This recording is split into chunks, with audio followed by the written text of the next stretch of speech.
Hello, everybody, and welcome to another episode of the Guitar Souls podcast. This is episode number 94, and I am one of your hosts, Mr. Levi Clay, and I am here with my good friend, my talented friend, my handsome look at him, look at that beautiful face, Mr. Mike McLaughlin. How's it going, bud? I'm good, you big handsome bastard. How about you? Yeah, tired. Same shit, different day, right? Yep, I'm actually not too bad. That's been the last 3 nights in a row I've went to bed at a reasonable time and started getting a sleep pattern back. Yesterday I was like a complete write-off. I actually thought I might have like the flu or something. I've had the sniffles and a bit of congestion. But luckily enough, I'm okay. Good. How was going on with you? Why are you tired? Because you know me, I stay up late and work, and then I get up early to do podcasts. It's like Mark Ruffalo when he's the Hulk. That's my secret. I'm always tired. Yeah. Aside from that, I think playing lots of piano, which is fun. I did something different this week, which I encourage everybody to. I think this is I knew this was what I wanted to do. I just didn't realize how easy it would be. I'm now just playing Beatles songs because I can play chords and I can, Right. I can slam together some sort of rhythmic pattern between my hands and just go between Nice. chords and sing songs, which is very different. It's a very different approach doing something like that, like an accompaniment piano style over playing chords in my left hand and a melody in the right hand, which is a more of a classical approach, and I'm just not all that not into that. I watched Rocket Man this week, the Elton John. Is it any good? It's really good, actually. It's really good. Yeah, really good. I thoroughly enjoyed it, and that kind of again just put a boot up my arse and reminded me that what I want to do is play songs so I can sing them or have someone else sing them. So a lot of attention into that, and Sounds less good. attention on guitar, of course, because fuck it. Pick it up to transcribe Ariel Posen's album and then put it down. Well, that's the thing, man. When you start getting passionate about something else, you do find that everyone else takes a sideline, Yeah. and that's fine, because anything you learn on piano is just going to reinforce any other knowledge you had about guitar, and vice versa. Anyway, it's all about music, so that's good, man. I'm glad to hear it. Other than the fact you're playing Beatles songs, because the Beatles are shite. I mean, undisputably incredible musicians. Probably advanced modern music There it is, as a guys. band. There we go. The most the most controversial thing that's ever been said on this podcast. I thought it would be something I would say, but evidently Mike has thrown it out. Just lay that one down one more time for our audience. Just stare right down the camera and let them know that. I want you to rile them up. Right, okay. Theoretically and in practice, the Beatles are a fantastic group of musicians, and it's clear that they have had an unbelievable foresight into what music could be, but they're still pish. Stop sucking their dicks. Yeah, I was a little bit disappointed there that you kind of prefaced that with the defence. I wanted you to just come out and straight out say the Beatles are shite. Get over it. But okay, I'll live with it. No, I have to be fair. You know what I mean? Like, there is no denying that as songwriters and musicians, they were incredible. Yeah. I just don't like their songs. So no, that's fine. That's fair enough. You know what? Actually, that's not fair. It's not really the music I don't like. It's the fervent, mouth-frothing fans that put me off. Fans are the worst in anything, right? Yeah. We forget that fan comes from the word fanatic, and you don't want to deal with anybody that's fanatic about anything. So I know what you mean when you say the frothing at the mouth type thing. Yeah, I wouldn't consider myself a huge Beatles fan. Having said that, I referenced Rocket Man. I think the Beatles film yesterday is excellent as well. Very entertaining film. Oh, that's the one where everybody's got amnesia except the young guy that knows how to play Beatles songs. Yeah. Right. I Nancy asked me about that when we saw the trailer for it in the cinema, and she's like, "Will you come and see this with me?" And I'm like, "No." And she's like, "Why not? It looks good." And I'm like, "It probably does look good, aye, but the last thing I want to do is listen to the Beatles songs performed by somebody else. Like, no." It seems like a great film, but it's just no my cuppa. Mike McLaughlin, fun sponge, but that's fine. We Fun sponge. I like it. Yeah, we like it. So yeah, there you go. I've made a couple of recommendations. I recommended Rocket Man, and I recommended yesterday. I will recommend something else for you. Did you know? This show is brought to you by Ormsby Guitars. If you want to see something beautiful, head on over to Ormsby's Instagram page right now and see what they are all about. Ormsby Guitars have been at the cutting edge of guitar design innovation since Perry started the company way back in 2003. Since then, the brand has gone on to be one of the #1 brands associated with Australia and modern guitar design. Aside from having one of the most ridiculous custom shops in the market today and a dedicated team that can essentially build you anything that your heart desires, more recently the brand has gained critical acclaim for their runs of custom order guitars manufactured in Korea, shipped to Australia, and then sent out through their distributor network. These guitars include incredible designs such as the Hype and the Goliath. If you head on over to Ormsby's website right now and check out the pre-order section, you can pre-order a Goliath Run 14 guitar now for under $1,200. That's an incredible price and an amazing amount of guitar for your money. So as always, a huge thank you to our friends and family over at Ormsby Guitars. You guys absolutely rock. Please do go and check them out.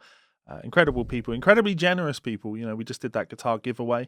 And while the competition is no longer running, you can, of course, still send us fan mail to GsolesFanMail@gmail.com. It's very much appreciated. We like reading your emails and obviously reading them out on the show, so please do send some stuff in. But Austin, our dear friend now, Austin, has received his guitar, as you can see from these pictures. In fact, there's a little video clip of him playing it.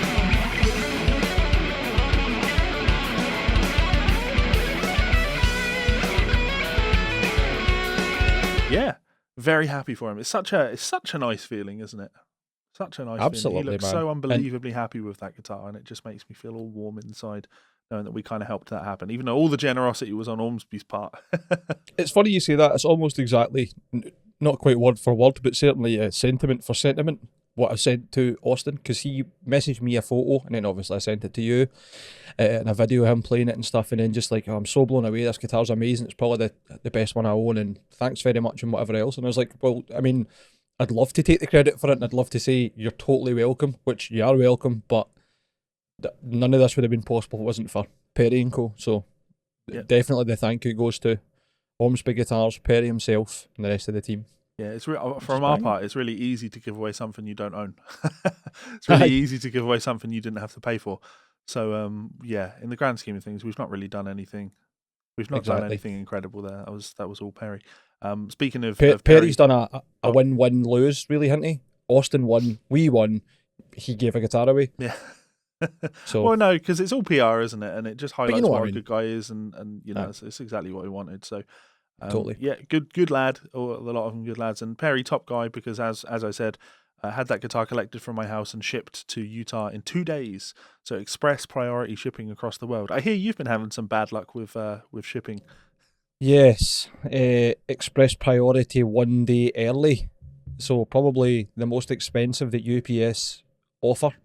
I won't say what the item is or where it came from, but it was Europe to here, and it came lightning fast. So the actual delivery was fantastic, but I was left a slip through the door. This was UPS, by the way. I've got no problems naming and shaming. They left a slip through the door to say that the parcel had been taken to a collection point for me to go and uplift. Fine, no problem. That happens if Nance or I aren't in the house, or Adam upstairs can't take our parcels in, which he usually does. So big shout out to him because he's a good guy. Anyway, the slip was blank, nothing written on it, no indication as to where it was, why it hadn't been delivered, any of that, but they come with like a barcode on them and a QR code you can scan, and it gives you tracking information and you can go through there. So it told me it was at the local store across the road for your house. I'm like, great, I'm going to just go down there because it's round the corner. So I went, we found the parcel, they scanned it. The woman behind the counter had to scan it again because she was having problems, and then our terminal VPDA thing said there was a problem with payment. So she looked really confused. I was mildly confused, but thought this is probably just going to be import taxes or whatever. Yeah. And I said, right, well, if you're having problems at the moment and you can't do anything about it, you want me just to go and phone UPS? And she's like, yes. So she gave me the slip back. I spent about 45 minutes on the phone to be told by an agent, essentially, oh, it's import fees. I was like, right, I get that. How do I pay them? How do I sort this? And it was just like, butt my head against the wall. So I had to phone back the next day and spent another, probably the same 45 minutes on the phone to get somebody who finally got it sorted, or certainly could take the payment for me. This was about midday. Did the payment, got the payment reference number. They said they'd updated the depot and the systems to show that had been paid, so collection would be fine. So I'm like, cool, right, easy as that. Went back to the shop a few hours later.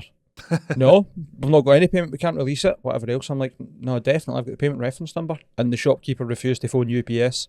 And after dealing with him the third time on the phone, I can't say I blame him, because this must be quite a common thing.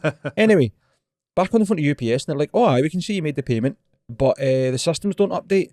So the only thing we can do is let it age out on the system. And I'm like, what does that mean?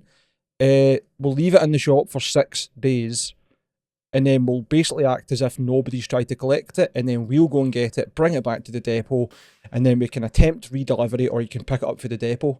Now I work across the road for their depot, so that's not too bad. But I was on the phone like, no, I don't believe that this is the service that your company thinks is representative of making a payment towards. I mean, obviously you're not responsible for import fees, that's the government or whatever, but the person that shipped this to me has paid Priority Express 1 day early, the most expensive one that you offer. Yeah. It's landed here, and now because your infrastructure and your own processes are terrible, I'm expected to leave this parcel in a shop for over a week, and then be a week or so later that I get it. That totally negates the point in sending it first class Priority Express, ultra turbo, super fucking quantum, whatever you want to call it. Like, if it's not here and I can't get it because your systems won't update, then the shipper has paid a lot of money for nothing. So, no, I want to take this further. So, I spoke to the agent, ended up speaking to their team leader, and the guy was, don't get me wrong, the actual depot tried to do something about it, so credit where credit's due. The team leader had asked the local postie to pick it up either yesterday afternoon, but it was like 3:30, 4 o'clock in the afternoon when I was speaking to him on the phone, so like lousing time for most people, certainly like most couriers and stuff. And he said, if we can't get it just now, we'll get it Monday and we'll have it for you for Tuesday. And I was like, right, well, I accept that, it being Friday and it being the weekend, and I thanked the guy, but I'm still not happy, because the problem isn't that agent has went out his way to help me. The problem is that UPS's own systems are fucking dog shit. Yeah, and you've had to be on the phone to them 3 times to sort something out. Plus back and forth going to the shop, for the shop not to be able to give me any information. So first of all, their infrastructure doesn't actually work in terms of me making a payment for that to then be as a push notification. Not a hard thing to set up. Sure. I can do it with fucking emails on my phone, but as a push notification to say that's been paid so they can release the parcel. But the fact that the staff member in the shop didn't have that information and couldn't do anything about it, and then when I phoned them up, as I'm going direct to fucking UPS, they were like, oh, this is all we can do. Well, no, that shit's not good enough. Like, you need to make sure that your infrastructure works. The staff that you are bringing on as partners, essentially, to be a collection point, know what they're fucking talking about. Yep. And that you don't expect people to wait a week and a half for a parcel that somebody's paid a lot of money to get to you next day. What a lot of shite. I just think it's... I want to enrage you now by being like a mega cock tease, because I know what it's like when you're going on a rage and a rant. But fucking hell, here Mike is complaining about having to wait 6 days for a parcel, and we're sat here waiting 6 days for Mike to finish moaning before he'll read us some fucking fan mail. Told ya. Look at him, fucking smarmy prick. Yeah, I totally know you feeling, and I'm waiting on a parcel from Japan, which I might point out cost me £72 to ship. My parcel from Japan cost £72. So, well, you did use an intermediary, didn't you? You used like a third party who buy it for you and then ship it. Yeah. Yeah, that's going to cost you a bit extra. Well, yeah, okay, so there's a little bit on that, which is their fee, but just generally speaking, like parcels from Japan are expensive, and for some reason they'd only send them via. I mean, and I don't want to suggest they only had one shipping option. They ship via several companies. You can pick whichever company that you want to go with, and it gives you all the prices for each company, and it's all done on weight, so you go for whatever's the most efficient. But none of the services they offered were slow. It was all like priority shipping, like 2-day shipping. And I just think paying for 2-day shipping, especially from Japan, right now is during a global pandemic, it's just ridiculous, because nothing is done at priority speed right now. So yeah, such is life. But yeah, let's read some fan mail. Let's take a look at some fan mail. Yes. So we've got 3 today, so we're quite quick on that. This is us getting this. Levi has got his laser focus on. We're doing an hour's episode, and that's it. That's not going to happen. We're at 15 minutes. It never does.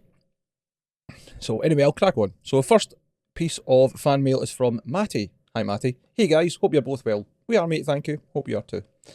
There was a post in the Facebook group for Line 6 Helix users. In the post, the original poster had attached a link to someone on eBay selling 5,000 presets and patches for the Helix. The post has now been deleted by the admin.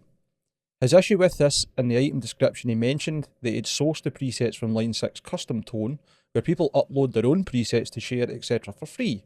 He takes offence to this because he's getting money for other people's work that's free anyway. Some people might say it's easier to buy a zip file that someone's done rather than downloading 5,000 presets individually. What are your thoughts in our sound/presets property? Matt? That's a good question, Matt. First of all, I think as soon as you upload your patch for free, then you've kind of made it public. It's just there. It's out there. Anyone can download it for free. It's now... Yeah, I'm sure it'll be part of the terms of service License-free. of the platform that when you do that, you're you relinquishing. don't withhold any right. Yeah. Aye. So unless you were building packs like the Michael Britt packs for the Kemper, etc., that you were then putting out like branded as such, and people were paying for, then otherwise, yep. I think the person who has decided to download 5,000 patches and then put them on eBay is cheeky and opportunistic. I don't think they've probably broken any terms of service or anything, but it's a bit wank. Yeah. It's the same as people who list things on eBay, and it, like, recently I've seen a lot of it with graphics cards, JPEG edition. So people are bidding on these graphics cards thinking they're going to get a top-end graphics card, and they get sent a picture of it or the box, and it only says in the description, empty box only. That kind of shit. Yeah. That's really fly and horrible and insidious. Yeah. But it's not necessarily illegal. It's playing in grey areas. Sure. And I think this is probably the same for this. Unless you are selling your sounds and presets as a preset pack, like I said, like Michael Britt with the Kemper packs and stuff, they aren't really property. If you're building them and putting them onto a free platform where other people can access them, as Levi said, there's every chance the terms and conditions will probably say the terms of service that this is open source. You've now put this in, it's a public license, whatever you want to call it. I'm not sure. Yeah. What do you think? I think you're on the money. You know, if I wanted to sell Michael Britt's profiles that I've bought, that would be wrong, because those are his intellectual property which he sells. So that would be shitty. I imagine that this probably does break the terms of service, because I imagine part of the terms of service are that you can't sell the presets. So, so the guy that has sourced all of these and then has repackaged them and is selling them on. I think there's the only reason that you would want to be or need to be annoyed about this is if this was a pack that was available on eBay. You know, there were 300 of them available and you could see that 297 of them have sold. I just don't think anyone's actually going to buy this, and if they do, it's generating such an insignificant amount of money that it's not really something to be all that annoyed about. Having said that, I think if you were to do this, I think, Matt, you make a really good point where you say that it's easier to buy a zip file that someone's done rather than downloading 5,000 presets individually. That's the way I would kind of look at this. You're not really paying for the presets in this particular instance. You're paying to save some time for yourself, which is invaluable. And there are lots of things in the world, lots of services that people provide where you're essentially paying them to do something that is free anyway, but you just want them to do the work for you. You want someone else to put in the time. You want somebody to sit on hold for you on the phone or whatever it happens to be. So I'm not... Yeah, this doesn't upset me. It would upset me if, and I've done videos on when guys were selling Jam Track Central packs that they downloaded and then were copied and selling, because that's piracy. In this particular instance, it doesn't really feel like piracy. It doesn't feel like piracy because you're selling something that was free anyway. So you're an idiot for trying to sell something that was free. You're only really a scumbag when you're either giving something away for free that people were selling, or you're selling something that other people are selling and you're just undercutting them. So that's what I think. Fair enough. I think it goes back to the old common point we talk about, which is the convenience. Convenience being key. Yeah. That's the main selling thing. It's not that, as you say, it's not the fact that there's profiles in here, it's the fact that someone doesn't have to go and get 5,000 of them to work out what they like. Yeah. So hopefully that answered your question, Matty. Yeah. I think it's a bit shitty, but it's not necessarily illegal or immoral, depending obviously what the terms and conditions are. Yeah. And I certainly wouldn't be buying them, but I'm also not worried about going to try to find 5,000 presets because I don't use a Helix. So yeah, I'm disappointed that he matters. didn't. Context does matter. I'm disappointed that he didn't tell us how much this pack was selling for, because I think that would maybe add some interest. I think he probably would have if it weren't for the fact his post has now been Sure. deleted by admin. I think he's maybe went back to check it and it's shown that that's been Sure. taken down. But yeah, I just think that like this wouldn't appeal to me even if I was using the Helix, because 5,000 presets is just too many. You know, that's giving you 5,000 things for you to then go. You know, you're buying it so you avoid wasting your time having to download them all. But then you've got 5,000 presets that you need to one by one go through and work out which ones you like. I would be much happier if there was an eBay listing called the top 25 profiles on the Helix forums. Don't give them ideas. Why? Because Don't do it. under my methodology, that wouldn't be a waste. That wouldn't be bad. On my ideology, that wouldn't be bad, and it would save time. I'm sure they're the same with the Kemper online thing where you can download tones. I'm sure there's a bunch of really great amps on there, but there's so many to sift through that I can't be bothered to go through and find them. If somebody wanted to go through and find them for me, having said that, you know, there's ratings and stuff like that, so you can filter by most highly rated. So it wouldn't really be a viable service, but I think that would be a lot better than here's 5,000 presets, have fun. But yeah, certainly it is an interesting question, and I'm sure in the past we talked about the profiling of amps and what do they call them? The speaker impulse responses. And things like these, you know, are these property and what's the situation? It's an interesting world that we're heading into, and copyright reform never keeps up with how fast technology moves, as we well know. So this is very much going to be a moral issue rather than a legal one for a very long time, because the law won't catch up. So yeah, thanks, Matty.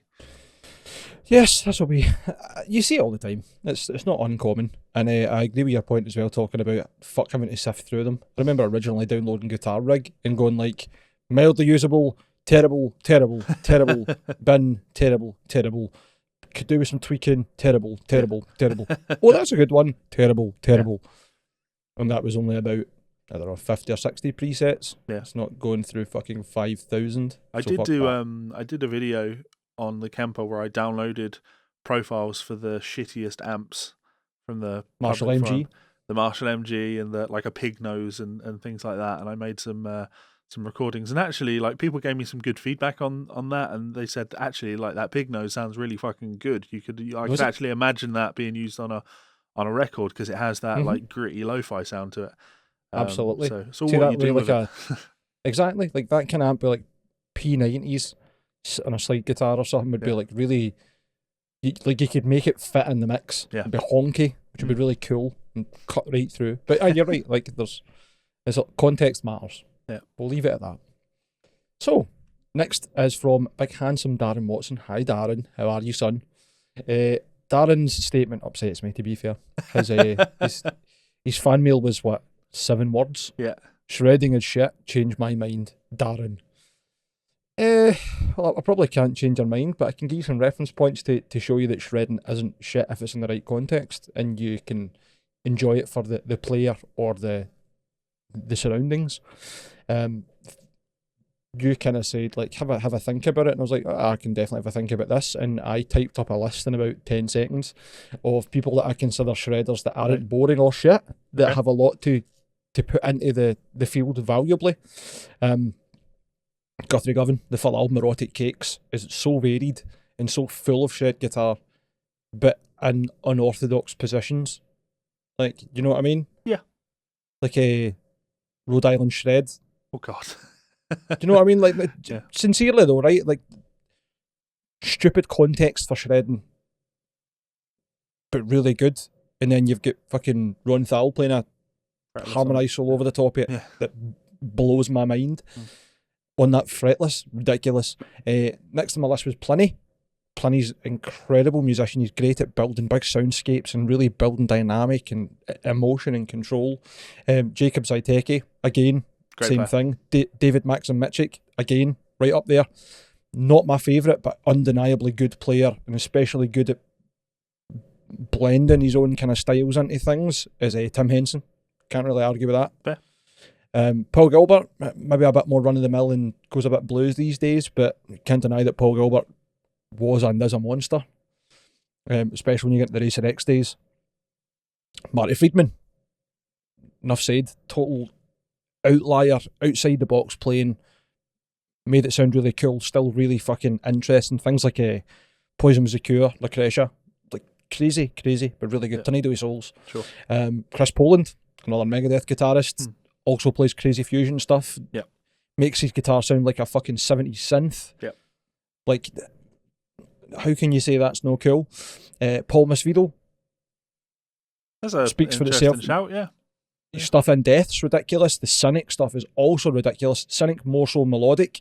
So if you don't like shred, you can fall into that and you can go, fuck, this is a guy who takes music first, in my mind, and then puts like the instrument second and uses the instrument as a vehicle for putting forward what he's trying to say musically, which I think he does really well, personally. We've already mentioned Marty Friedman, but Jason Becker and Cacophony. Again, you're maybe not big on shred, but the two albums are interesting at least. Yeah. Because they've got questionable, terrible power metal vocals. Some of the guitar work is mega atonal and mental, but then there's moments of just beautiful music.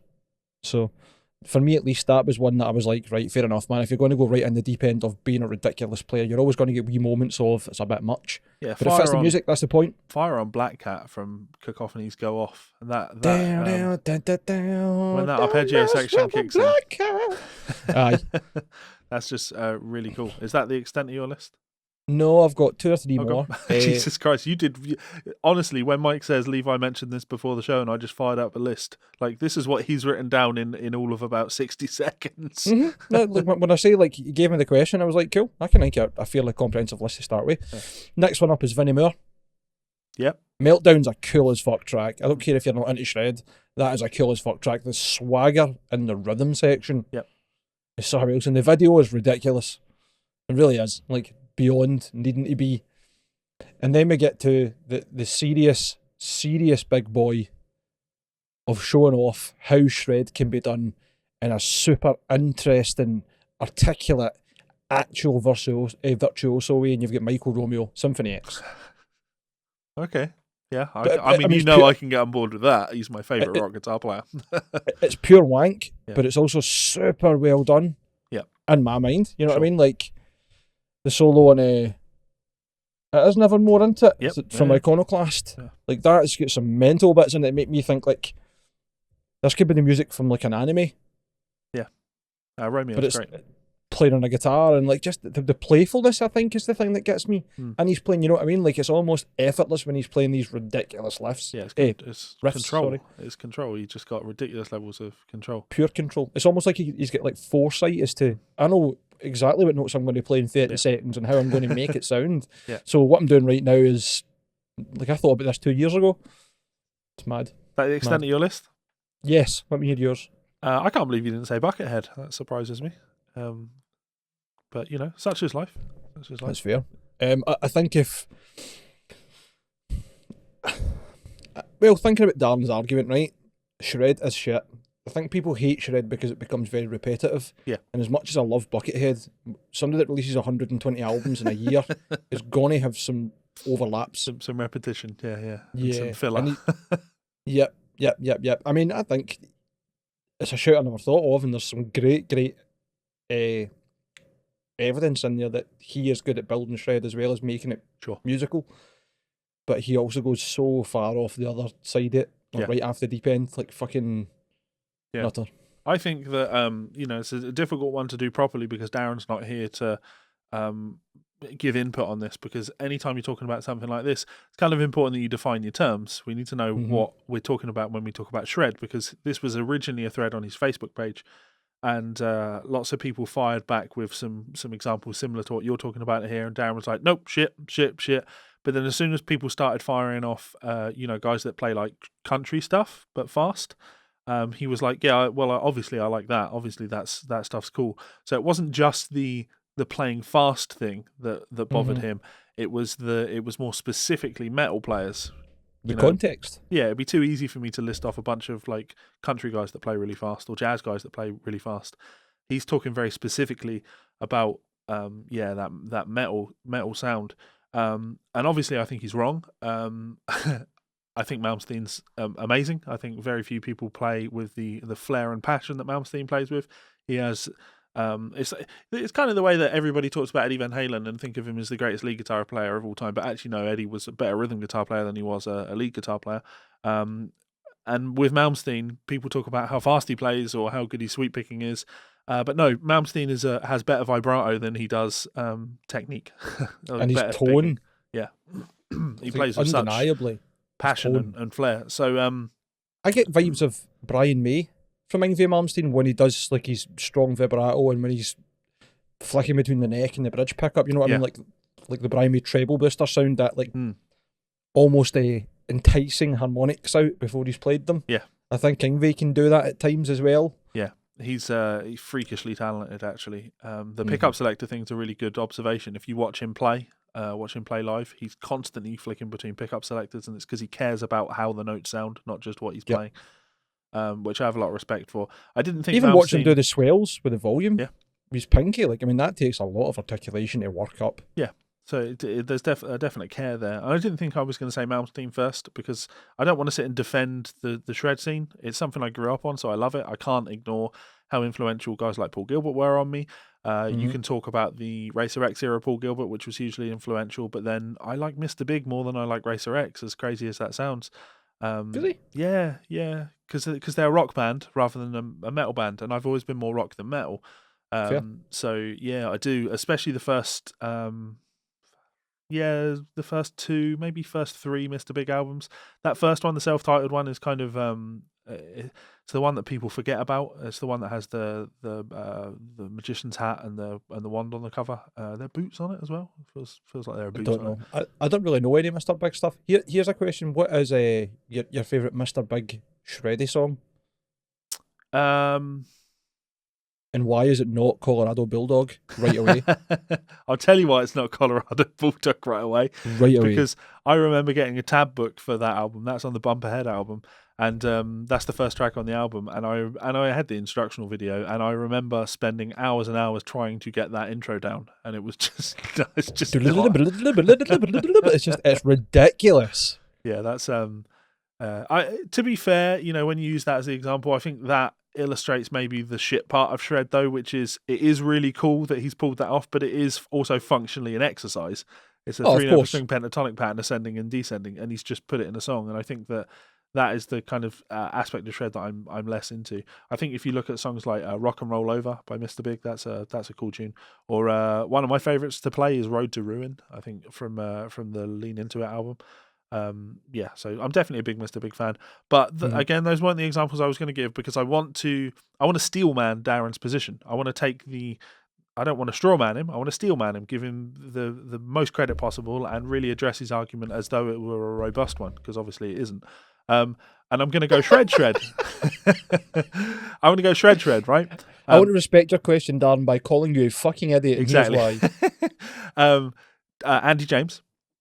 So any of Andy James's instrumental records, you're going to get a lot of shred on there, but you're also going to get a lot of melody, because being a good shred player is about getting that balance between the passion, the flair, and the song, the melody. Context. Yeah. I could give you this week's theme: context. I could give you examples of shit shred albums like Francesco Ferreri's Suspension, which I own.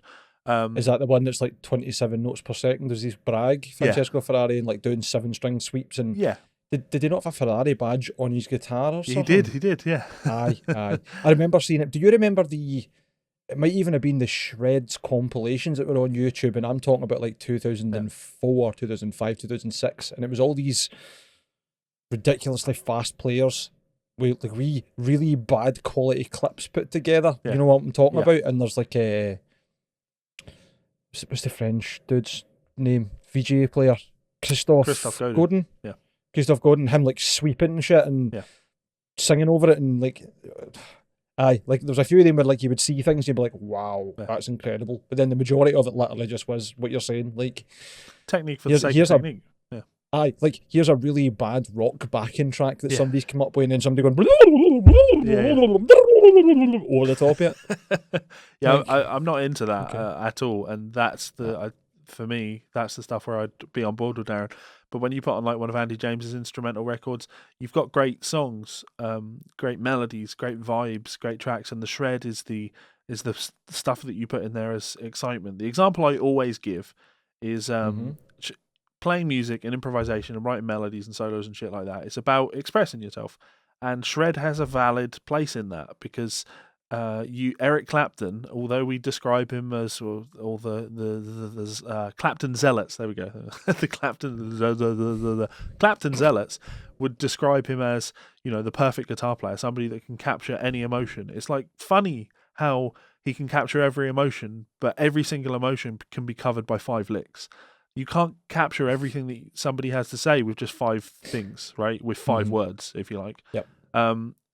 How vocabulary? It's a good way to put it. Yeah. How does Eric Clapton capture the sound of excitement? How do you create the sound of excitement? Leave the window open in your flat. Did you not get that one? No. That's fear, is it? Is it not? Is it not? No. It was a really, really sick joke about his child, but Yeah. we'll move on. Exactly, fear. I don't know if I would say fear. I'd say excitement. Excitement. That's dark. It was dark, aye. Yeah. I'm sorry. I like a bit of even I hesitated to explain it there. I was like, have I taken this too far? Excitement, speed. You know, it adds a level of excitement. I like that. And And Coke. If you want to do, fucking hell, stop derailing me. Fear, fucking fear. Excitement. Playing fast adds a level of excitement to things, and if you need to paint that emotion, the example I always give is when I got the phone call saying that I'd been given a place on my degree course to do my music performance degree, and I'd given up on doing music professionally at that point. I was working Really? As a maintenance technician on the London Underground, and music was just my hobby. And then really late in the year, I was like, fuck it, I'm just going to give it a go. And the school said to me, well, we can't take you this year, but you could come in for an assessment if you want. Then that will let you know where you stand for next year. And I went in and did my assessment, and they were so impressed they offered me a place, even though I was too late for it, type thing. That phone call that I got from them, when I hung that phone up, if I had to play how I felt at that moment, it would be a million notes per second, because it was just sheer excitement. So the shred is important and it's valid sometimes. I'll give you my favourite though, Darren. I've just finished transcribing it actually for Kiko. Kiko's first album, No Gravity. That album is just full of great songs, full of really, really fucking good songs. I think on top of that, Kiko's a kind of outlier to shred as well, in the sense that he's not got a super saturated guitar tone. His tone's very organic, not mega high gain, super driven, and yet he keeps it super articulate. He can be really, really, really good with dynamic, and then when he wants to lay it on, he just lays it on. Yeah. Something else. Just two names I've not written my list that I want to slap myself for: Martin Miller and Tom Wonder. Sure. Yeah. Terraformer as an album has got a lot of shred on it that's really, really good to the context, and it's a ridiculous album over the back as well. So no, that's fair. So there you go, Darren. It's okay to be wrong. We still love you. Yep. I'm wrong all the time, and I still love myself. Relentlessly loving himself. Sometimes just likes to lie down in bed at night and love himself until he loves himself all over his own chest. There's a thought for you. And if I can't love myself, who will love me? Yeah, that's Levi doesn't love me, that's for sure. I mean, I gave you all the props at the start of this episode. You miserable bastard, you. Right, we'll move on, I'm sorry. Yeah. So, last fan mail we've got today is from Jevin Carrigan. Sorry if I said that wrong, Jevin, my apologies. Hello from Kelowna, Canada. Hello. That's quite a journey. Hi. Hello, neighbour. I had a question pertaining to composition. This will definitely be a Levi question. Do you find learning full songs is an effective method for learning how to compose more interesting music?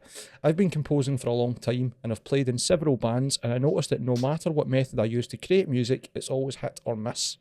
Sometimes a song just comes out without thinking about it and it's awesome, but most of the time it's just junk. I've been learning songs by The Contortionist, Cynic and Defeated Sanity to try and amp up my writing skills. Well, that's the 3 bands that will definitely take you in tangents, that's for sure. But obviously this takes time away from writing. So the question, in its most basic form, is it more effective to keep to take time away from writing to learn lots of music and come back, or to keep trying to write and just listen to other people's music without learning it? I hope this reaches you well. I know it's a long question, but I would really appreciate the help. Stephen, that's a great question. I really like that. I think it's very interesting in the sense that it's almost what comes first, the chicken or the egg, the inspiration or the art. Yeah. Hard to say, and I think you kind of touched on how I feel about it in the middle, that talking about it being hit and miss.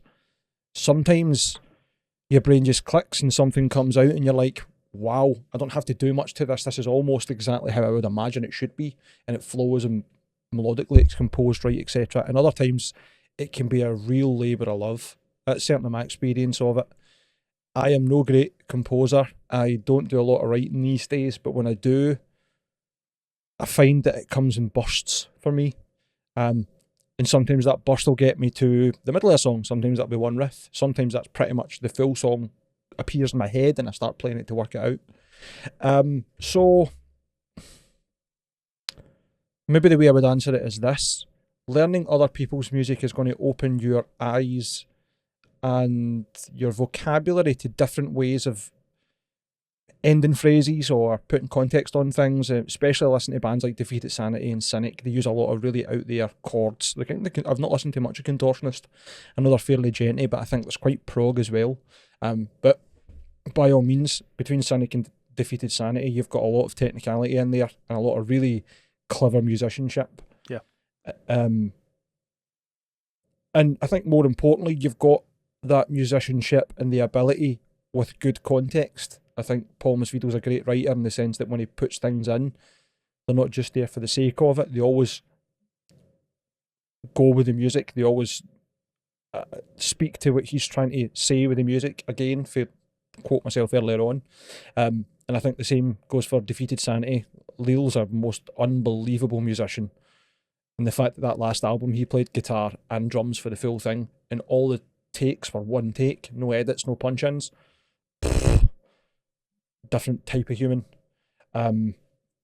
So I don't know how to answer your question to say definitively one's better than the other. I think both are going to yield great results. Yeah. So if you just take both as they are and see them as different processes with the same, if not similar, intended results, you're going to end up with really interesting, or potentially very interesting back catalogue of music that came purely through your own invention, and other music that came through listening to others and taking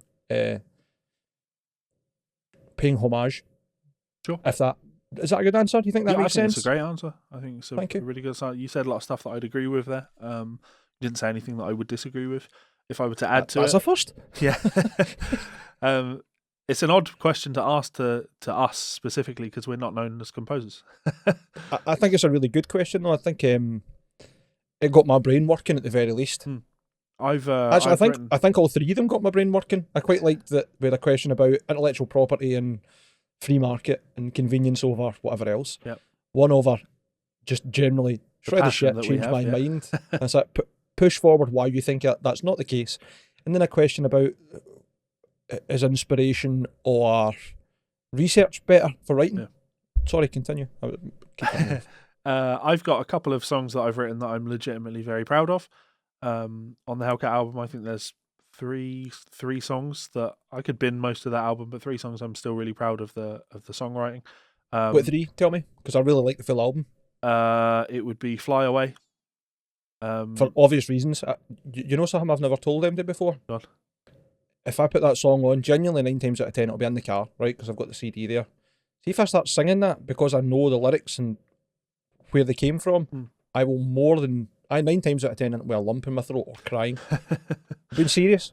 Because I'm going to get onto songwriting versus composition in a second, but yeah, because it's a song and the lyrics are really fucking important. The other one would be Leaving London.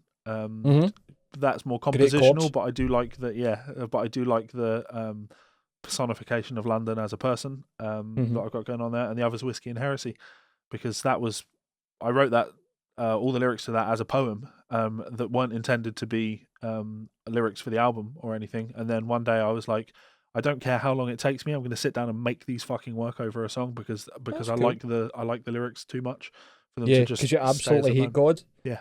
So, so what I mentioned there was I talked about composition versus songwriting, right? Composers and songwriters are two slightly different things, right? If I talk about like Melissa has a master's in songwriting, she is a songwriter. She will sit down at the piano and write a song every day and do it fast, and then bin half of the things that she writes. She cares a lot about lyrics. She cares a lot about really trying to say something with what she's written, and sometimes that means she'll fire out a song in 20 minutes that will be incredible. I just forced her to post a video of her song "I Am the Wind" on Yes, YouTube, I listened to that and the other that's day. I actually thought it was a cover to start with, and then I was like, fucking Melissa wrote that. That's beautiful. There's no missing piece to find. There's no ties for us to bind. Ships that sail away from shore without a crew. Songs that break my heart and bring me back to you. For I am the wind. Like a cave. That's one that she wrote in 20 minutes. And fuck off. Yeah, I know. I love it. I'm telling her it's the best thing she's done. And she's That's like, fantastic, man. And for that being a 20-minute number, fuck's sake. She's like, sometimes it takes me days to get something where I want it to be, but sometimes it Days? just comes. Yeah. Fucking days? As if that's a long time. I know, yeah. But of course, that's the point. If it's a muscle that you're flexing all the time, then you'll do well in it. And that's a muscle that she's flexing from a songwriting perspective. I know that Melissa doesn't really learn other people's songs. She has no reason to, right? Because she's a songwriter. Sure, she can pick up her acoustic guitar and she can strum along to a bunch of her old favourite soul songs. So she's learnt songs, but I can't, well, I don't say I can't remember. I've not known her long enough to say this confidently, but she's not learning songs anymore. She has no interest in learning other people's songs because she's a songwriter. She's got the tools that she wants to go out and write the songs that she wants to write. On the other hand, composers, that's a slightly different thing. That's where you're talking about writing music rather than writing songs per se. And you know what composers love doing? They love analysing other people's compositions because they get ideas from it, Cynic's a great example because for me, Cynic are a band, were the big band for me, where it was about layering really cool, jazzy, clean chords with distorted parts over the top of it. So I would analyse, I'd learn some of Paul Masvidal's parts and I'd analyse how they worked, why they worked. And then because I've had a lot of work writing for magazines and having to write articles in the style of certain artists, that's always been a great way for me to do that. Sorry. Always been a great way for me to get into the mindset of a composer is to learn what they've done and then to try and write something in the style of that artist. And that helps to get those compositional muscles going. There are some great YouTube channels like David Bruce Piano. I think it's David Bruce. He's a composition teacher. Listening to composers talk about composition, they'll always analyze. They're always analyzing things. So you'll learn a lot by analyzing other people's music. So for that, I do think that learning other people's music is a great way to help you compose better, to compose, more consistent music. Death metal would be a really good example of this, right? I don't know anything about brutal death metal. I just don't. And it doesn't matter. I could sit and put on 5 brutal death metal records, and then you could say, right, write me a brutal death metal song. And it's never going to sound authentic. And it's because although I've heard some of it, I've heard a lot of it, it's not something I understand. I don't understand how it's done. I don't understand how it works. And so anything that I did would be an imitation of it, but it would be an imitation from an ignorant standpoint. And if you want something to be genuine, then you need to speak genuine. You need to talk right. You need to talk correct. So I think learning other people's compositions is a great way to do that. That's a really, really clever way to put it. I like that. And I think definitely speaks to me when you're saying about the learning songs and that are part of that vocabulary so that you can then say it back honestly. Like I think a lot of my ear has been trained through learning songs and learning how chords work and thinking like maybe it's like an abstract approach to theory, going, right, well, that chord has to go somewhere, where does it go next? And then thinking of the options, and then you hear different things, and you see in tabs, or if you're learning a song or working it out or whatever, trying to work it out by ear, fuck, that's a strange chord that fits there, but that actually really suits, and it works well because it's actually this chord but with this note on it. So the bass is different and whatever, you know, like that.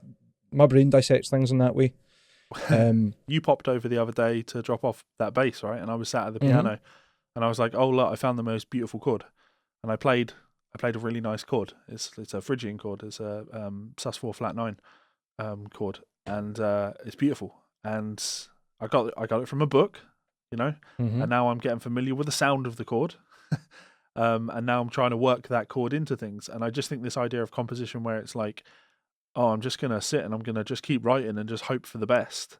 It's just such a uniquely metal guitar player's approach to composition, because anyone that's done degrees in qualifications in composition knows that that's not how you learn to compose. You don't just sit in a room and hope for the fucking best. And when you do, you write stuff that's inauthentic, because it's not authentic to the music that you're trying to sound like or that you're inspired by, and B, you're not coming from a compositional standpoint. You're just noodling around. You're doing maths. You end up just writing in terms of, well, how can I fit these Lego blocks together in a way that sounds cool? And it just sounds disjunct to me. I'm just not a fan of it. But, you know, what do I know?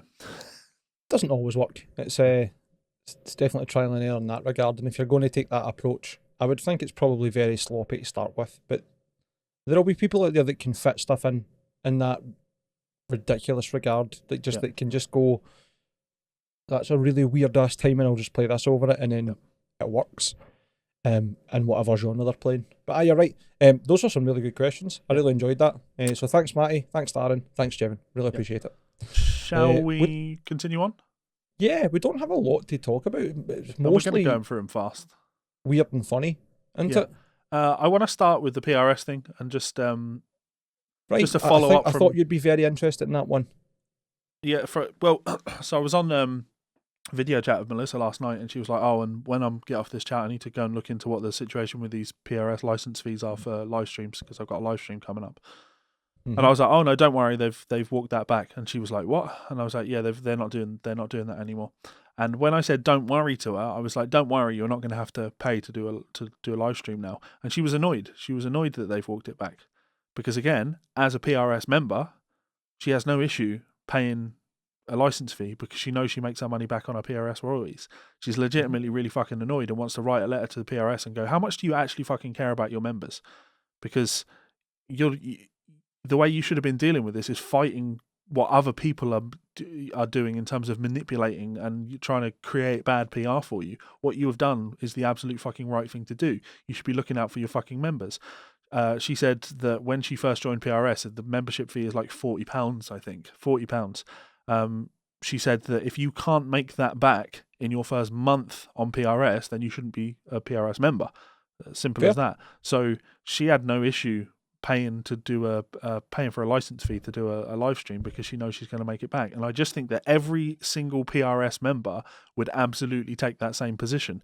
So the only people that would take issue with having to pay for a license stream for to do live streams would be people that aren't PRS members. And then what I say to those same people, well, then okay, cool, don't do a live stream, put on a live gig in a place, and then realise again that you'll have to pay for a PRS license in order to do that. So do you want to read this walk back, this embarrassing fucking walk back? Well, I mean, the problem isn't so much the walk back from PRS, it's the way this has been phrased by Music Venue Trust, which is where we've got the post from. Yeah. Because they've definitely painted PRS as terrible, terrible people, and that we good, them bad, we do good, them do bad, them realise bad, them do good now. You know, it's like so fucking knuckle dragger and confrontational when it doesn't need to be. Especially, it's like gloating in the face of victory. Anyway, sorry, I'll just read this out to you. So this was the 1st of February from the Music Venue Trust. It was actually on Facebook. Did someone send this to you, or? Darren tagged both of us in it. That's right. Yeah, someone else sent it to me. See that Darren sending in fan mail, sending his content, sending his messages, talking to us, being a pal, helping you with your studio. What a guy. Let me read this out. So, we warmly welcome PRS from Music's logical revision to the online small-scale tariff announced last week. enabling songwriters to perform their own material without license for streaming events. The introduction of this tariff has already seen hundreds of live events lost, costing performers and songwriters vital opportunities to generate desperately needed income during this crisis. It's a misunderstanding of what the PRS is for, if ever I've seen one in one sentence. Yep. The announcement of the online small-scale tariff last week, without prior consultation or discussion, was ill-conceived and poorly executed. I agree that it was poorly executed. Yeah, totally agree with that. Like, we're just putting this out there with no context as to why it was there, or, as it says, consultation.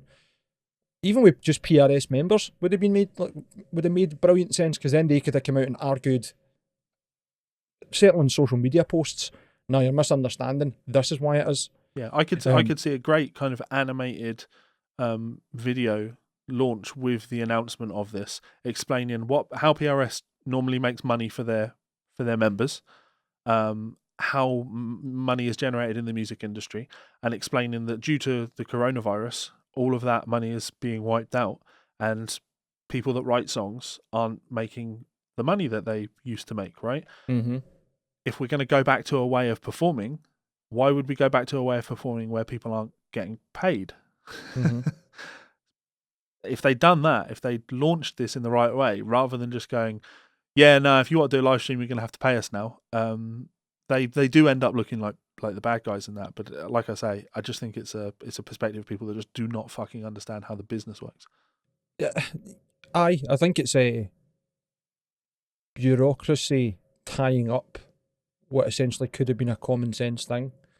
People getting tied up in I'm not paying money to play my own songs, not realising how that machine works. Yeah. The function of it.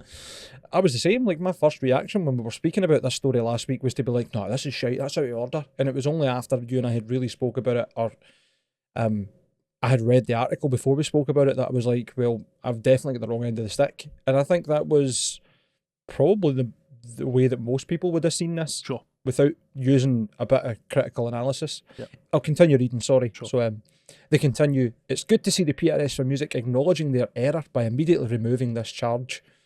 We note that once again the statement is issued to press without consultation or discussion with the sector most impacted by it, and again fails to acknowledge that a significant majority of songwriters operating at the grassroots level are not PRS members but find themselves dragged into a PRS-created process that's simply not designed to recognise their rights. That's fair.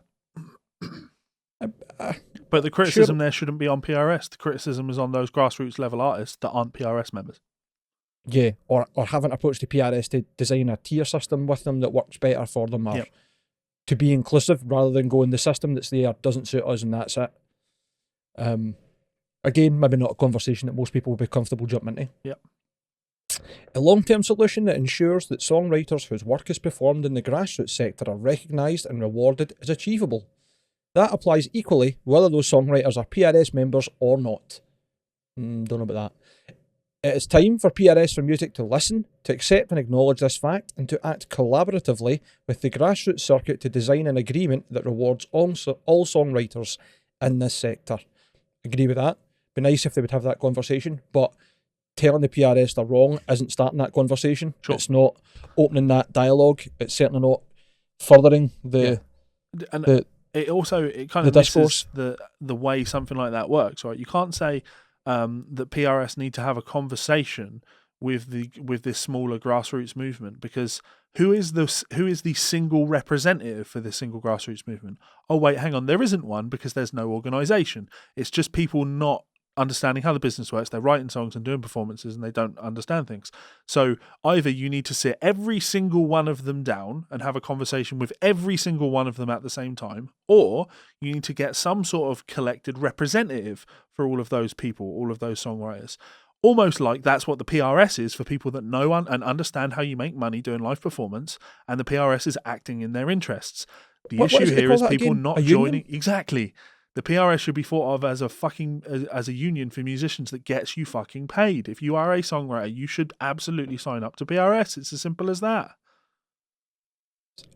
And even if the system that PRS have currently doesn't suit you, join and change that from the inside. Yeah. Like, I like that Music Venue Trust are putting forward that we need to find a solution for these grassroots musicians. Cool, I'm all for that. But basically going, the PRS are wrong and bad, brr, and this is what we need, without opening that discourse or offering a solution, is just like a dead end criticism. You're not doing anything to further that. Yeah. But what is it about what the PRS offers at the moment that doesn't suit for the grassroots musicians that you're talking about? And what would they need to include? What's a realistic approach that would do good? And would the grassroots members joining the PRS benefit the grassroots members? Why is nobody considering that? That's fair. That's totally, again, yep, it's all part of the question that hasn't really been asked. Yeah. Let me just finish this Sure. off then, because we're only 2 paragraphs left. That solution requires PRS for Music to enter into serious discussions in good faith, prepared to listen and prepared to consider evidence that can result in positive, forward-facing solutions for all stakeholders. Again, start that conversation then, Music Venue Trust and grassroots musicians. Don't just point fingers and shout. Grassroots music venues want to pay the right songwriters an appropriate fee for the use of their material. The creation of songs is the beating heart of what our sector is about. Working together, we can ensure the right fee reaches the right songwriter as quickly and efficiently as possible. Again, there's not... put something forward. Approach the PRS and say, we don't think you represent X or Y. We get this is meant to be a union for musicians to be paid. Maybe you could do this. We would ask there was consultation put out via this, via that. Fuck, I don't even know. Start a Discord. Have a Discord channel. Yeah. Where you have a couple of representatives of PRS in there. Yeah. And then venue owners, musicians, whatever, it's open. Go in, have a conversation. Here's where this is extremely dishonest, right? If I'm a bad example, actually, because I guess technically I am still a PRS member. Use me, I'm not a PRS we'll member. Use you as a PRS member, right? Let's say you write 5 songs and you want to put on a live stream tonight on your channel, performing your songs, okay? And you charge entry for that. You don't need you wouldn't need a license to do that. You wouldn't under the way it works because you're not a PRS member and you're performing your own songs. This is only an issue if you are a PRS member or you are you're performing songs that are owned by PRS members. Why is this an issue then? Why would this be an issue? You don't get to be like, oh, I'm part of this grassroots and I write all of my own songs, but also I like to perform songs with people that are in the PRS as well. But I shouldn't have to pay to do that. I should just be able to take work that doesn't belong to me and perform it. I mean, obviously the reason I'm performing it is not because their songs would be beneficial to me to perform. I'm performing their songs because it's beneficial. No, I'm just doing it because I like to pick random songs. No, come on. Stop with this bullshit. You're performing songs by PRS members because those songs are well known, they're popular. You want to perform them because it generates traffic. It is beneficial to you. You don't get to just take music that you didn't write and perform it without that composer, getting their dues. This is only an issue if you want to take advantage of PRS members. So to suggest that PRS are somehow not acting... The PRS don't need to act in the best interest of grassroots people. PRS only need to act in the best interest of their members. It is as fucking simple as that. So to paint them as some fucking big bad guys, the only way you can possibly do that is acknowledging that they're bad guys because they want to protect the rights of their members and they don't want you to be able to take the works of their members without paying for them. End discussion. That's quite fair. Aye, it doesn't seem to be a it's hard just one. annoying, mate, because when you read the comments in this, like, we're clearly the minority in this. Like, everyone's like, yeah, fucking this is a good move and PRS needs to change their way of thinking. It's just because, I mean, the music industry is absolutely fucking doomed. And the reason it's doomed is because no motherfucker understands how it fucking works. They've just got this utopian idea that, like, you know, the world keeps turning and therefore the music industry will just keep turning. Like, if you want to make money in the industry, you have to do the business side of things. You have to understand how business works. The reason there are so many fucking starving musicians out there is because they prioritize writing their shitty 3-chord songs and then just thinking, well, that's how I'm going to make myself a millionaire. That's just not how it works. You have to understand how the business works. PRS operates in your interest. And this is one of those really rare examples, right, where I'm right. I know I'm right, but it doesn't matter how right I am. Nobody will agree with me on this. I can make all the videos and get millions of views on it and nobody will agree with me on this. Because being right doesn't matter in this scenario. Levi Clay's hot takes. But you're right. You're bang on. I think people will be very blinkered in seeing this as bureaucracy versus grassroots movement. this is us sticking it to the man. Nah, not really. Like, You're sticking it to yourselves. yeah. More importantly, you're shitting on other musicians who are laying the foundations for you to get paid. Yeah. They're Yeah. the ones that are building the work relationships with these people and helping reinforce the structure that should get you paid. Yeah. Granted, nobody's saying it's perfect. Nobody's Yeah, saying that there of can't course. be improvements made. Nobody's saying that there isn't discourse to be had and how the PRS can support other musicians at different levels. I'm sure that's a conversation they would be happy to have. But Yeah. But aye. you know, again, Melissa wasn't annoyed by the fact that now that she was going to have to pay for a stream. Melissa's annoyed that she doesn't have to pay for a stream now because now she's not going to get paid. Yes. So think about actual fucking musicians that make money. Let's quickly mention Steve Wilson. I don't actually, I've decided I don't really want to read this story. One, because the episode's going longer. It's not that interesting a story. It's not. It's a more that you're misunderstanding seeing over social media. Stephen Wilson's name everywhere at the moment, and it just highlights how the music industry. Again, we're talking how the industry works, right? How the sausage is made, if you like. Stephen Wilson's name is absolutely everywhere in the music press right now. Why is that? Because he's got new music coming out. Because he's got new music out. He's got a new album that's actually out. Sure. I got Kieran it for his birthday as a pre-order. Yeah. I heard one track off it and it was poop. I haven't heard it. Kieran said that the album has 2 tracks he's not fond of, but the rest he's really into, which I was great and I was really grateful to hear actually, because I know Kieran's a really big Stephen Wilson fan. Sure. I told him the other day that I had asked you and everybody I know in the music industry, do any of you have a contact that can get me Stephen Wilson? Just to ask him if he would sign something for Kieran or send him a quick video message. Like he's like one of his favourite musicians of all time. Yeah. But this guy is a fucking ghost until he wants to start playing the PR game. Yeah. Because as you say, out of nowhere, this album comes out, 700 articles with his name on it, and this one's fair enough. It's like the wrestling game, right? This is essentially what this is. This is just guys, they're cutting promos on each other in order to drive up hype for their upcoming fight. It's Steve Wilson the heel. Yeah, I think so. Because this whole the basic rundown of this is Stephen Wilson apologising for saying that Eddie Van Halen wasn't a big influence on me. Like, why would you have to apologise for somebody not being a big influence? It just doesn't make any sense. But this, a different take on it is the media spun what Stephen Wilson had said and made out that he was basically knocking Van Halen.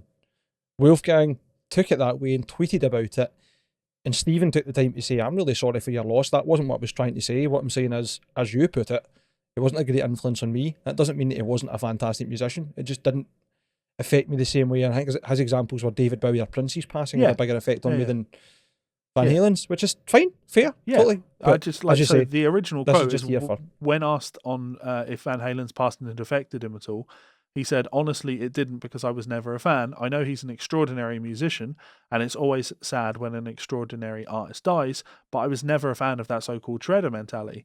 I think in many ways he was the father of that whole kind of movement. Like, that's nothing but a respectful statement. I wasn't a fan, but he was an extraordinary musician, and he was the father of an entire sound. It wasn't something that I was into.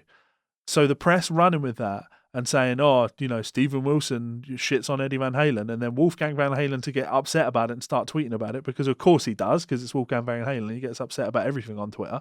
To be fair, man, being upset about someone who is clearly a prevalent and well-respected musician having his quote misrepresented to look like he's shitting on your late father's fucking legacy, I can see why you would be upset, even if you are already a reactionary. It's just the Streisand effect, isn't it? If Stephen Wilson had legitimately said, I think Eddie Van Halen was garbage, like, cool, let that fade into the distance. Don't draw attention to it.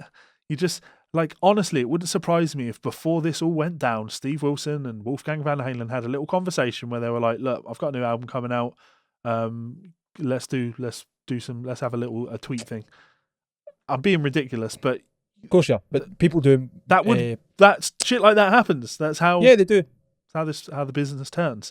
Orchestrate that shit. It does happen. Yeah. Twitter beef does happen in that circle. You're right. Or in that context, rather. Yeah.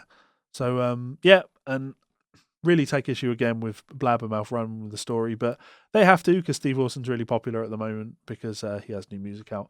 So take everything with a pinch of salt, people, motherfuckers. Speaking of taking away a pinch of I salt, feel like right? Alex Jones. Turn the friggin' frogs. Wake up, sheeple! So talking about just taking away a pinch of salt, right? Obviously, the video I sent you is System of a Down's drummer real. See, I didn't don't even have to add get this to one this. to our list of things to talk about because fuck me. I've put it on there because fuck you, right? So I found this YouTube video. The channel is Mellow Robinson, as in Yellow Mellow Robinson. There's only 465 subscribers, but the video is called "Is System of a Down's Drummer Real?" And this is presented almost like a Vice article, like as if they're digging deep into is this a real person or not. I don't really want to talk about it too much. I just wanted everybody to go and have a watch at this because, it's interesting to say the least. It's very, very stupid. It is very stupid, and I think everything that needs to be said about this video, and the reason Mike's chuckling so much, is the video is 4 minutes and 20 seconds long. I think that tells you everything that you need to know about this video. It's a meme in itself by far. And the fact that this guy's got 465 subscribers and this is at 179,000 views, will say a lot. I don't think he's got a lot of quality content. I've not looked through his channel, to be fair. Go and watch that video. And you can make your own mind up if you believe if John Dalmain is a real person or not. All right? Because even if I just read the statement, like the blurb of the video, I recently noticed that the drummer for System of a Down, John Dalmain, looks very strange in the video for Chop Suey. I did a lot of digging to get to the bottom of this mystery. Just go and watch it. It's 4.5 minutes. You'll never get back, but it's funny. This Didario telescopic pedal board. I was just going to segue into, speaking of funny, funny looking, Didario changes pedal boards forever, apparently, with the launch of telescopic XPND design. Expandable rails means you'll never run out of pedal board space again. See, that's Are they infinitely expanding? I was going to say that's a bit of a missell there. Yeah. Like, it extends a wee bit. It doesn't quite run to the other end of your fucking house. Yeah. This was Guitar World 4 days ago, and you and I had a wee kind of back and forth on it already. Yeah. Laughing at it. So I'll read through first, and then you can tell me your. No, we don't even need to read through it. There's no reason to. Should I talk about I've got a picture of it on screen. board. People can see what it looks like. It is and for those that are listening to the podcast, it's a pedal board. But the side of it pulls out like a telescope. You can expand it. You can make the pedal board longer. And when I first saw this, well, first of all, it's not a new design. There are other companies have done this in the past. But it's just another take on a modular pedal board. Yeah. Initially, when Mike posted this, I was like, that's fucking cool. That's really cool. It's a cool idea. It is absolutely a cool idea because you can have a pedal board that's the right size for you. But unless the cases that these go in are also telescopic, right? This is stupid because you either have the pedal board at its smallest possible size so it fits in the case, or you take all your pedals off it and then stretch it out at gigs to put your pedals on, which takes loads of fucking time, and that's stupid. Negates the point in having a pedal board. Yeah, or you entirely. Stretch it out to the size it needs to be, you put your pedals on it, and then it doesn't fit in the case anymore. Like, it's just... I think Didario have invented an elastic zip. And that's how they managed to fit it into the gig bags. Yeah. I think the actual zip itself stretches. It's the first of its kind. Yes, could be cool. Maybe a silly solution to a not so silly problem. But it does look as if the gig bags are designed to fit the boards at maximum size. Sure. And they also have dividers in them, so you can put other stuff in there like expression pedals and whatever else. Yeah. So I do like the idea. I do still like the idea. Don't get me wrong. I do still like the idea because, like, obviously I'm picking up the ridiculous side of things. Even if the cases didn't fit this, having a pedal board that you could expand by 5 centimeters just so you could fit all of your pedals on it correctly, you know, the right space in between them, etc. Even if it's got the ability to expand by 50 centimeters and you only expand it by 5 centimeters to get the right fit for your pedals, that is a nice touch. That is absolutely a nice touch. It's fantastic. And if it didn't fit in the case, I wouldn't mind so much. Because we're just having a laugh at that, I think. Yeah. Would I don't want to paint this as though this is the solution to end all solutions. I like the idea, but also it's not perfect. Well, I'll read these very 2 quick sentences from the article. Sure. XPND accessories will include a pedal riser for elevating those hard to reach pedals which is not a bad idea, Yep. as well as premium backline pedalboard transporter bags for both models. So, bespoke gig bags. The bags themselves feature reinforced handles and zips to address common criticisms of pedalboard cases. Good to hear. Didaru are pretty hot on that, to be fair, and can be adjusted to fit any sized XPND pedalboard via an internal divider. So that's not bad. As you say yourself, if you're only using 1/10 of the expandable distance, you lock it at that and that's you perfect, you're happy. Yeah. You put the divider in your case and you put your cables in the side and you've got everything in your gig bag. Aye, okay, fair enough. Yeah. So if it's something that you're interested in, go and look into it. Go and look into it. Sure, why not? I've just redone my pedal board. I sent you a video, You sent me didn't a video, yeah. Looks alright, doesn't it? It does. Yeah, very compact. That's it. I mean, that's a full amplifier fly rig. Yeah. So for anybody that's interested, got a pedal board Nano Plus, modified it, cut a bit out the back, mounted a pedal power supply underneath that has a DC out.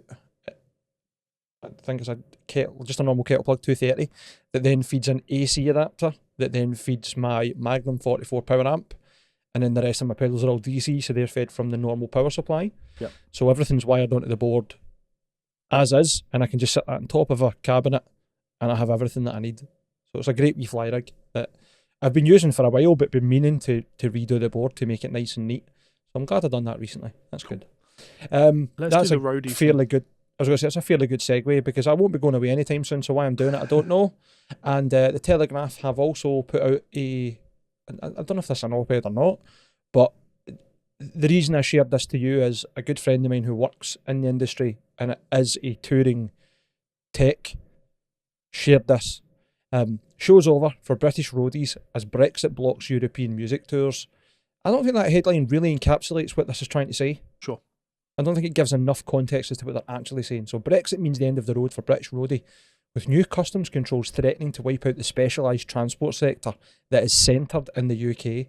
That, to me, should have been in the headline. Sure. Not just that roadies will have less work because of Brexit, but that all the companies, or the biggest companies that deal with this stuff, the hauliers, the riggers, the guys that build all the wiring and the trussing and the lights, the actual, just the roadies in general, plus all the infrastructure in terms of like vehicles and trailers and whatever else, are pretty much all based in the UK, and they're going to get absolutely fucked if they don't relocate, which is bad for the UK, bad for the UK music industry, bad for the UK's economy in general, bad for their music scene, and just all over bad for musicians. Like, it's fucking bad.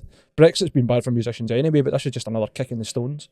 Anyway, I'll very, very quickly read through this. British-based haulage firms that transport bands around Europe, often for months at a time, say they will be unable to operate under new rules limiting their movements. The UK's position as a global centre for music means a supporting ecosystem has grown, providing specialised staff, transport and equipment hire for tours. This has led to global artists touring Europe around using the UK as a base, hiring equipment such as sound and lighting that is then moved between concert venues, often overnight, by British hauliers. But under the terms of the Brexit deal, hauliers are limited to 2 moves of equipment within Europe and then must return home within 7 days. Also complicating matters is the export paperwork now required to move hired equipment into the EU, even though it will return to Britain. You think about it, there's bands out there that do even better, right? Party Cannon have done 2 and 3 week tours. Mm-hmm. If we needed any help infrastructurally, we would be fucked. And we're not a big enough band that we could really replace that. This is really interesting though, because I read the article and it doesn't say whose decision this is. You know what I mean? I can't see this being a British government thing, because the British government is never going to say you can go away and do your things that you need to do, but then you have to come home. The British government haven't really fought for musicians' rights at all. No, I absolutely agree with you on that. But so they were criticised about the musicians' visa stuff into it, and the freedom of movement into the EU, and then it was brought back up, and then it actually turned out they had tried to argue and fight the case when in reality they hadn't. Yeah. So, but this I would also not believe that this would be anything that hasn't been spoken about with the people making the rules, who've just went, I don't fucking care. Yeah. Well, but at the end of the day, there is still this element of the British government is never going to say you have to come home. countries don't ever say you have to come home. Other countries say you can't be here. And sure, Mm-hmm. they haven't managed to agree a system in place whereby you can be here, but it still is another country saying you can't be here. But it's not really a country; it's the European Union, because Sure. they're not saying specifically which country. The Yeah. regulations are some of it. I assume it's maybe to do with driving regulations. But it is still But again, it's a group of countries then saying you can't be here. well, let's take a wee step back. It's just the way it's been written. It's just saying No, that that's fair. you have to return home. It's not that you have to return home. It's that you can't be here. Well, further context to that is we initiated Brexit, so actually we're the ones that forced our hand to say you can't be here. So essentially, we did say. I totally agree with that. Again, I just take issue with the way this has been written. It's not That's that you fine. have to return home, because you could go away, do your thing in Europe, and then you could fly to Australia. You don't actually have to return home, but it's been written in a way that implies that you're being told you have to come home rather than being told you can't be here. That's the difference. I would need to find out exactly what the scenario is, but I think you're probably right. These restrictions render big European tours recording stars. What? Yeah, I know. That's a terrible sentence. It's only the Telegraph, mate. I know. Fucking hell.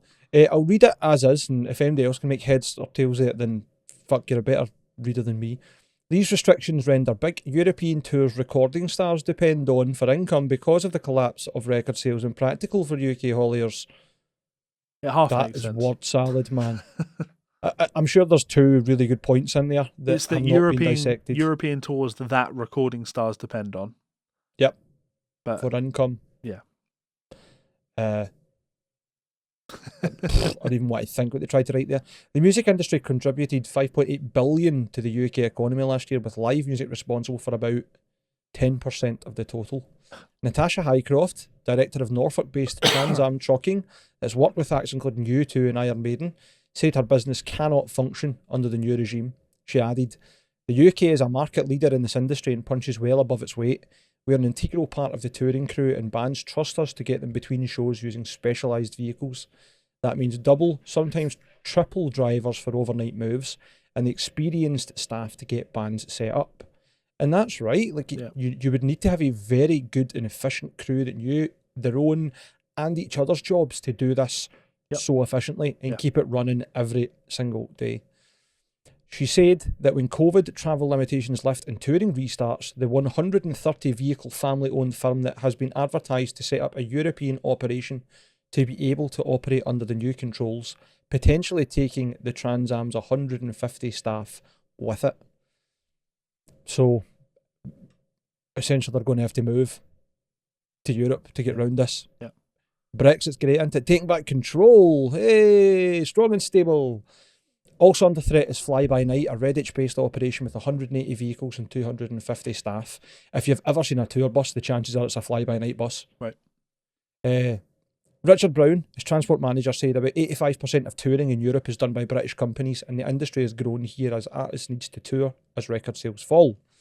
We've been left high and dry by Brexit, and our only option is to move half the fleet to the EU, which means job losses here and loss of revenue for the UK government. They don't want the money, apparently.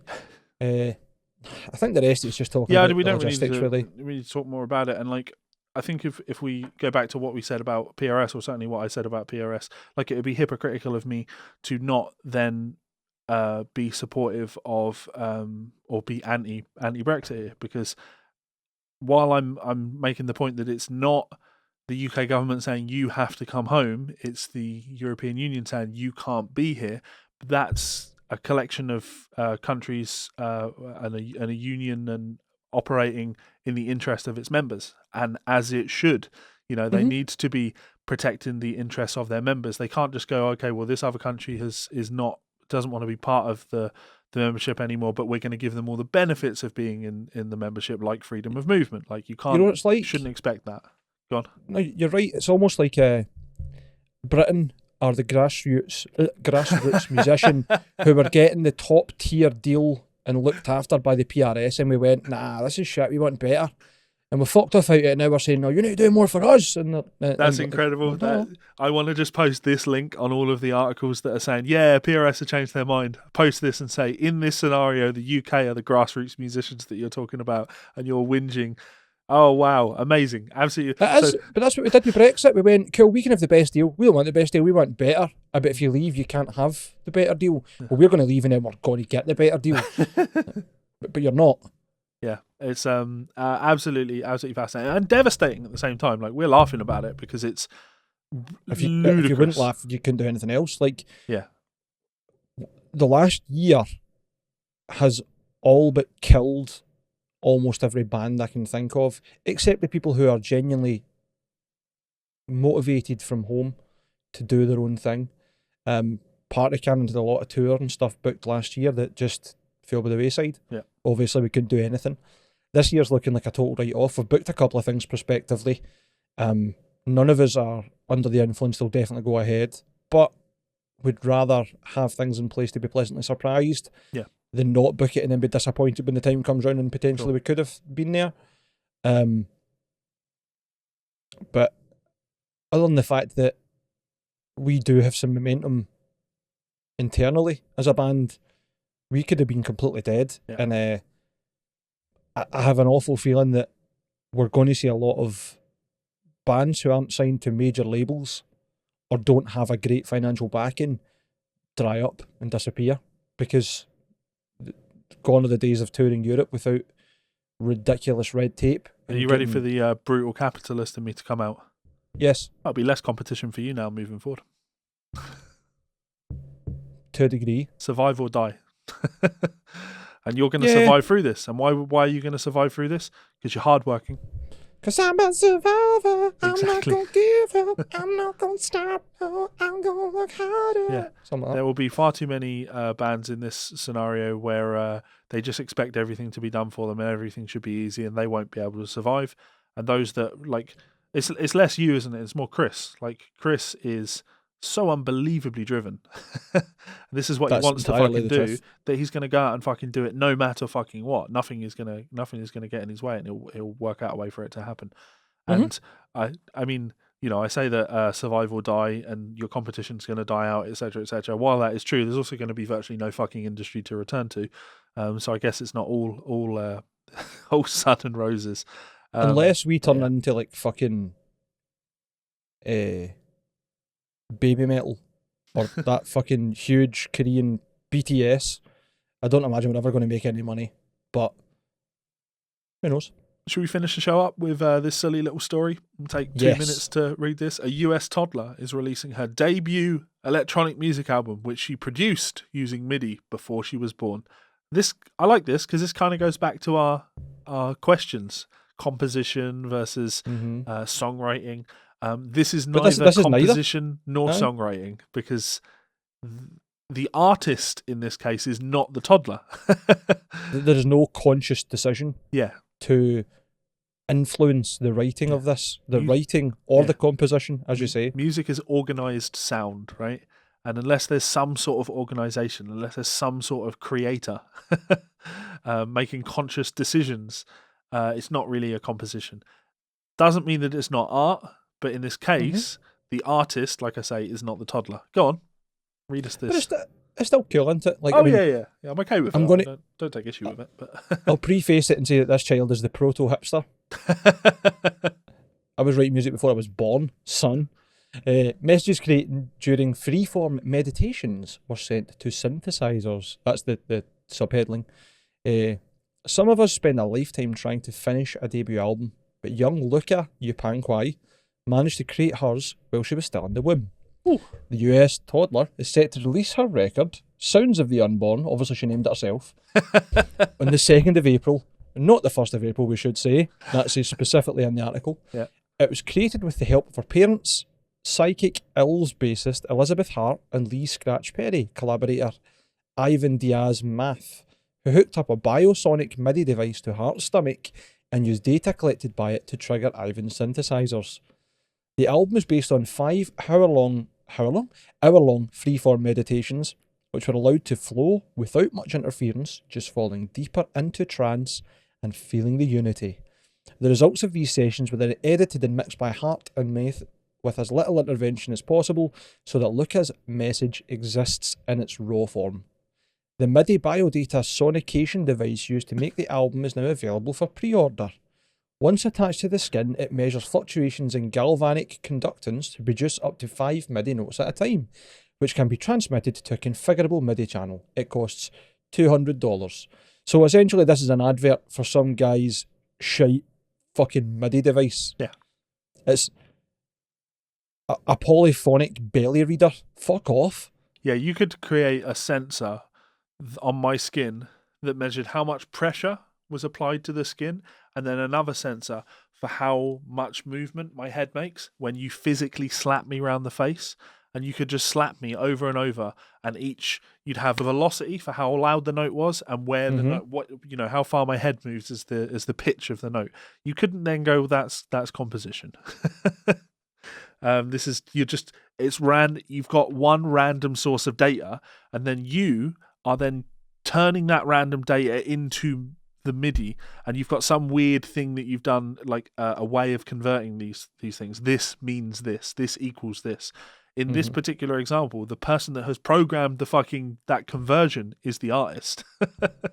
Unless you sat the child down, or the unborn child, and explained to them, how this data was going to be converted, and therefore the art.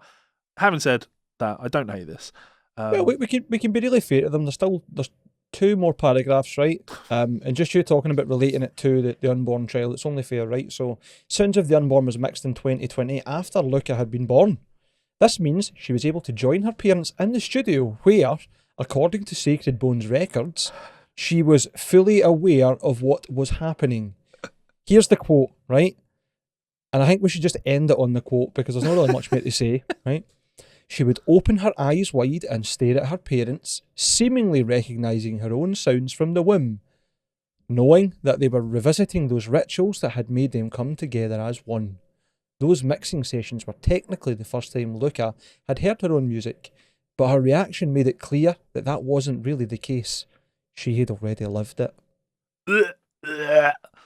I feel that we really need to listen to this record first, though, because this could all just be like, you might put the record on and it might just relentlessly over and over go, "Make America great again. Make America great again." We just don't know. It could be some sort of strange political propaganda. I feel that the type of people that would make something like this are more likely to relentlessly go, "Eat the rich, eat the rich." But I think you're right, I believe in Mother Nature. Do not eat animals. Yeah. Kale is God. I don't know. Yeah, fine. All right, I'm okay with that. That suits me, and we've come in at the hour and a half mark, so that absolutely works for me. It means it's less for me to edit, which is always nice. I always appreciate having to do less work because work is a pain in the arse. And the next part isn't really a pain in the arse, even though technically it is still work. Because did you know? This show has been brought to you by our friends over at Ormsby Guitars. If you have the time, please do head on over and follow them on Instagram to see more of their incredible work. I'm actually spending more and more of my time each day scrolling through Instagram and really getting the appeal of looking at incredible instruments like this. It just makes you want to order something really, really special.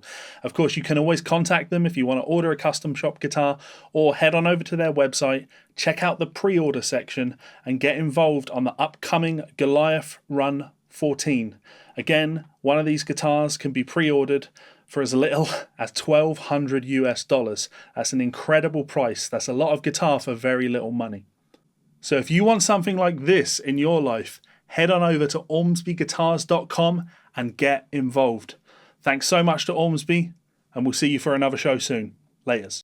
So as always, a huge thank you to our friends and family over at Ormsby Guitars. Please do go and let them know that we sent you. They are good people. They gave Austin a beautiful Futura. They absolutely rock. You should check them out. They're fantastic. We like them very much. And yeah, please do continue sending us fan mail as well. GsolesFanMail@gmail.com. Link is in the description. Wherever you happen to be listening to or watching this, we hope you have enjoyed the show. Anything that you want to add to that, Mike? Once again, thanks very much for listening to Levi and I give our less than important opinions on things that we find interesting. Hopefully you did too. Yeah.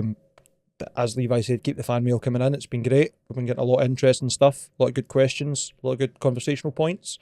And if you don't know and you don't join us, we have a kind of Monday night geek club, if I'm being honest. Yep. for the last 5 weeks, maybe more. Probably more than that now. Yeah. So maybe let's say up to 2 months. Over the last kind of 2 months, Levi's been premiering the videos for these episodes on a Monday night at 9 p.m. UK time. If that suits you to join in, come along. We've had great fun listening to the episode. Obviously, Levi and I are not paying that much attention to what we're saying because we've already heard it. But having really good conversations with people and using them as good conversational points in person, in the chat, on Facebook. Doesn't cost you anything. Don't need to sign up.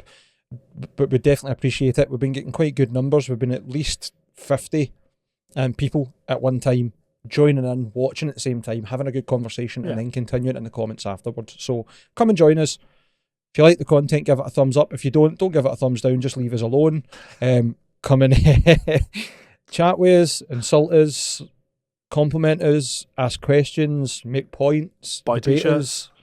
Buy t-shirts. There we go. Link down below. Levi, I'll put that in. I don't. There's no point, mate. Like, I know. Mind how like prior to sending out that guitar, we were like, go and buy some t-shirts because it would really, I'm going to have to ship this guitar at some point, and it would be nice. Not one t-shirt sold. So. Oh, you know what?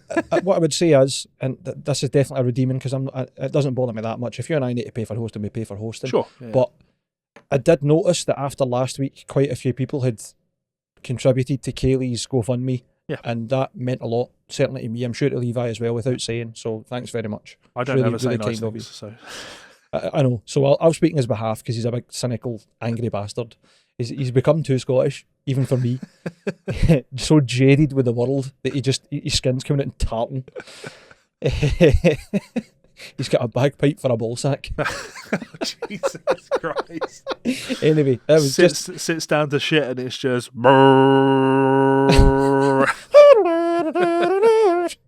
That's right, that's plenty. But back to the serious point, thanks very much to anybody that contributed. It means a lot, really does. Doesn't matter if you wanted to contribute and you couldn't, even any sort of consideration or care goes a long way. So thank you. Yeah. As Levi says, hit up Ormsby, get on their socials, go check out their beautiful equipment.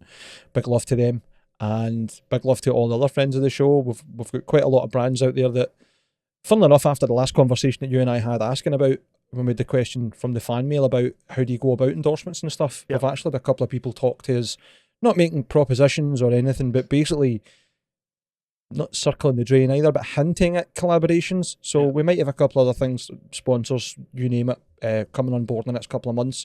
Not had any conversation with these people, not prefacing it to say that this is going to happen or putting any pressure on them, but we have got good friends of the show. If they're interested in being part of the family and we can do them some good and they can do us some good, even if it's just sharing each other's stuff on Facebook, our socials, I'd be down with that. So hopefully we can build a community more and we can keep growing it because at the moment we're doing pretty good. And the fact that there is even just a couple of people coming and watching the videos on the Monday night and having a chat with us shows that, not that it wasn't worth our time to do this to start with, but it definitely shows that there's a good reason behind us being motivated to do it and for it to be enjoyable. It clearly must be enjoyable for some people. You guys keep us motivated. Yeah, and I feel sorry for you thinking that Levi and I are important. Like, bewildering to me, but I still appreciate it. I'm going to try something slightly different here. Mike, say the thing. What thing? The thing. Feliz Navidad. Feliz Navidad. Feliz Navidad. Nobidad, did you say? Yeah. You're not going to say the thing. What thing? Mike, until next time. See you later. Bye, fuckers.